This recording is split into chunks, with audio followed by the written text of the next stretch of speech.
সীমান্তে অবৈধ অনুপ্রবেশ ও চোরাচালান রোধে পবিত্র ঈদুল আজহাকে সামনে রেখে খাগড়াছড়ির রামগড় ও ফটিকছড়ি সীমান্তে বিশেষ নিরাপত্তা জোরদার করেছে ৪৩ border guard battalion Ramgarh zone. সকালে সীমান্তের বিভিন্ন টহল ফাঁড়ি পরিদর্শন শেষে সাংবাদিকদের এই তথ্য জানান ৪৩ বিজিবি অধিনায়ক লেফটেন্যান্ট কর্নেল মোহাম্মদ আহসানুল ইসলাম। তিনি বলেন, ঈদুল আজহাকে সামনে রেখে রামগড় জোনের দায়িত্বপূর্ণ এলাকায় সর্বোচ্চ সতর্কতা ও নিরাপত্তা ব্যবস্থা গ্রহণ করেছে রামগড় ৪৩ বিজিবি। এছাড়াও সব ধরনের চোরাচালান, পুশ ইন, অবৈধ চামড়া পাচার রোধে বিজিবির কঠোর অবস্থানের কথাও জানান এই কর্মকর্তা। ঈদুল আজহা উপলক্ষে আপনারা জানেন যে আমাদের দেশে পর্যাপ্ত গবাদি পশু মজুদ আছে।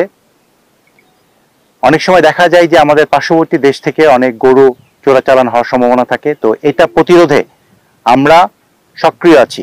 রামগড় ব্যাটালিয়ন তার দায়িত্বপূর্ণ এলাকায় কোনোভাবেই কোনো গরু চোরাচালান যাতে না হয় সেটার ব্যাপারে আমরা আপনার কেয়ারফুল আছি। এবং ঈদের পরবর্তীতে আপনার একটা চামড়া পাচারের সম্ভাবনা থাকে, আমরা সেটার ব্যাপারেও সতর্ক থাকব। আমরা কোনোভাবেই আমাদের এখান থেকে কোনো গরুর চামড়া যাতে পাচার না হয় সেটা আমরা সমস্ত বিপিগুলোকে আমরা অ্যালার্ট আছি। আমরা এটা যে কোনো মূল্যে আমরা প্রতিরোধ করব। এছাড়াও আপনারা জানেন যে ইদানিং একটা পুশিনের একটা সম্ভাবনা আছে।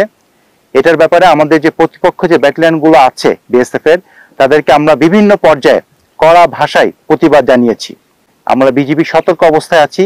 যে কোনো মূল্যে আমরা আমাদের এই রামগড়ের দায়িত্বপূর্ণ যে এলাকা আছে এখানে আমরা পুশিনগুলা প্রতিরোধ করব।